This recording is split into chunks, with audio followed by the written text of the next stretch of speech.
How's it going, Coach? Good. How are you doing? You guys had a bit of an interruption in practice today. How do you keep the guys focused during a half-hour break like that? No, I just handled it like halftime. Just treated it like halftime. Loosened them up and went out and went where we started, where we left off.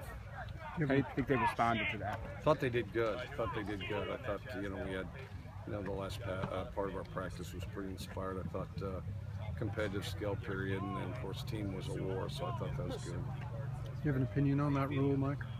On the what rule? The lightning rule? No, you got to have a lightning rule.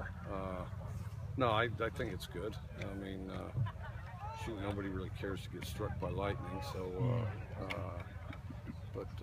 Yeah, and then some guys are remarkably lucky. You'd like to stand next to them if there's a lightning storm. Tyler Baker comes to mind. So, no, you got to have a lightning rule. How do you know Tyler's so lucky?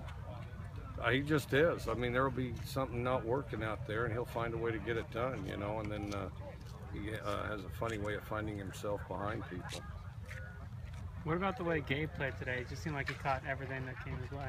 I thought he did pretty good. He's done a good job of catching and bursting upfield, and that's kind of what he does best, and I thought he did a good job of that today. How's that running back battle going? And Gerard looked like he ripped off a couple of ferocious runs there. Shoot, all three of them are pretty good. You had a nice score by Morrow. You got a real consistent guy in Harrington, and then Gerard's been good for an explosive every day.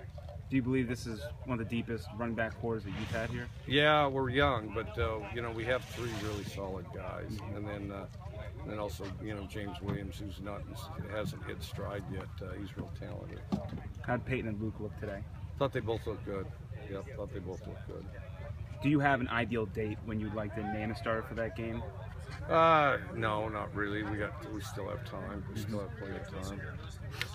Do you think that Luke, and I know you mentioned this earlier, that he puts a lot of pressure on himself? Do you feel like sometimes he needs to rein it back a bit and not be so hard on himself? I think both of them do a little bit, and that's just part of quarterback. I mean, there's a fine line, a tipping point on that. If you don't put pressure on yourself, you're not going to improve, and if you put too much, you get in your way. So, but I think both of them have a pretty good balance of it. You're almost a week deep now. Is there someone who's stuck out in your mind, maybe who wasn't there on the radar day one and now has sort of crept in there? Well, I guess there's two DBs, Parker and Moulton, and then Tavares Martin's done some good things. Had a pretty good day today too. Have you seen steady improvement on the secondary and that side? I know it's such a young group. Yeah, we're starting to develop a little depth. I mean, they're doing some good things, and we're starting to get a little deeper. And what about Charleston White? And he's sort of one of those quote-unquote veterans coming back. He's had significant playing time. How do you think he's been? Yeah, he's been good to the extent we have veterans. Charleston's been a good, steady player out there.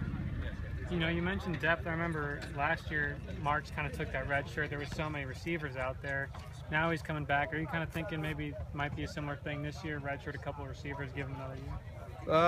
Not necessarily, not now. I mean, we're going to just see where it shakes down, get a top 8, and then, and that's still pretty wide open. And then, somebody's not going to play very much with red shirt them, but we're not, right now, the focus is on getting guys out to play.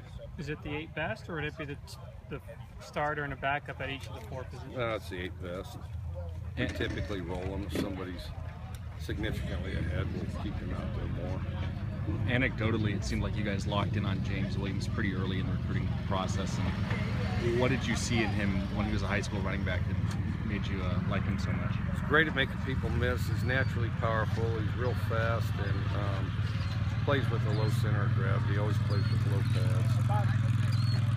If I'm not mistaken, Jim Mastro did take the lead recruiting him. How do you decide when to use a coach recruiting in a recruiting area versus a position coach?